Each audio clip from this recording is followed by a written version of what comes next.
The University of Texas, proud home of the Longhorns. A football town where the winning tradition is as important as life itself. So you've been a fan since you were a little girl, huh? Yeah. Since I was born. Just burnt orange blood.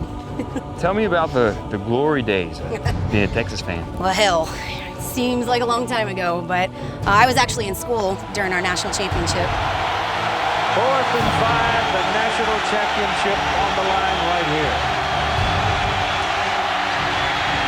He's going for the corner. He's got it.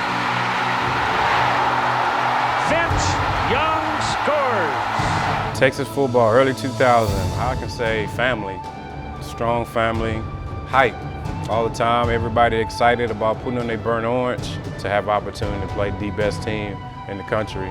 As USC, that kind of set the tone. That's when we was at our peak for Texas Longhorn football. What about Ricky Williams? Tell me some memories of Ricky Williams. I was at the A&M game where he beat the record. And God, I just remember the stadium going nuts, just everybody losing their minds. 11 yards shy of the record. Williams breaks a hole. Williams, hello record book. Ricky Williams runs to the Hall of Fame, cuts back. Ricky Williams, touchdown! 60 yards of the record is his.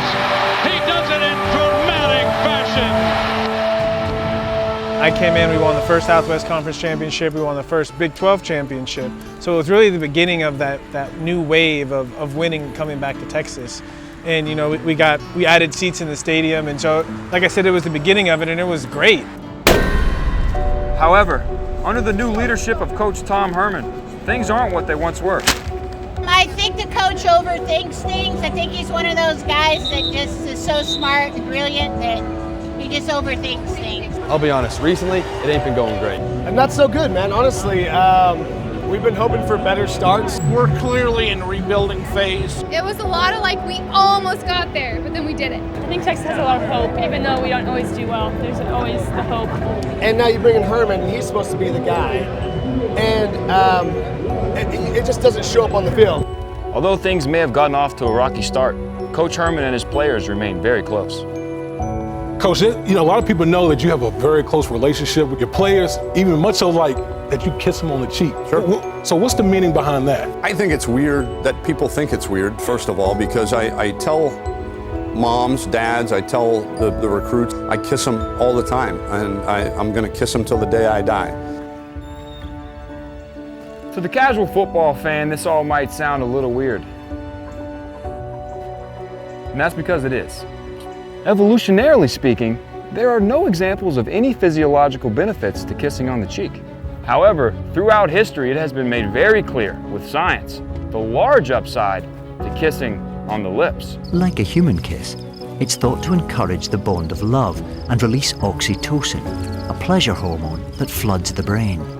With the advantages of lip kissing so scientifically clear, one has to wonder, why won't Coach Herman smooch his players?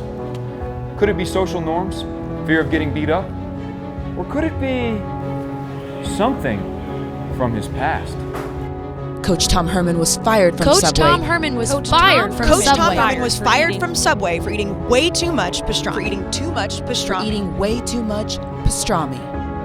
To find out more about how this incident could be related to Coach Herman's unwillingness to kiss his players on the lips, I visited clinical therapist Dr. David Jenkins.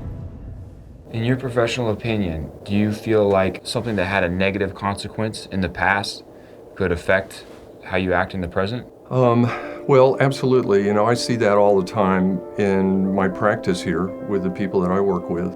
Right, so for example, if someone's mouth has got them in trouble in the past, could that lead them to underutilizing it in the present? If the individual isn't able, psychologically and mentally to process that experience and get to a place of sort of peace and resolution about it, it's like having a reservoir that's dammed up, and there's this pressure, and it actually affects us neurologically so that our brains don't think as well. Ha! I knew it. If my research is correct, thank you, sir, the day that Coach Herman got fired for overindulging with his mouth by eating that pastrami, He created a mental barrier that to this day does not allow him to fully utilize the power of his lips. I don't care what he does. He's got to kiss dudes on the lips, kiss them on the lips. Kiss them on the lips. Let's get some wins, man. Because to me, once you start winning again, that's what builds the brand recognition. Kiss them on the lips to make them be the best that they can be, man. That's what you got to do, man. You should definitely kiss them on the lips. There's no question, because fame will come and fame goes. If I could put every time you made me smile in my pocket, I would fall down. If I took a sip from every cup of tea that you made me, I think that I'd drown. If you were floating on a door in the deep dark sea, all the water was cold and you were holding on to me. If I said I'd never let go, I'd never let go. If they say what will be like the colors of the rainbow and the fishes in the sea. They say good things only happen in threes, but they were wrong.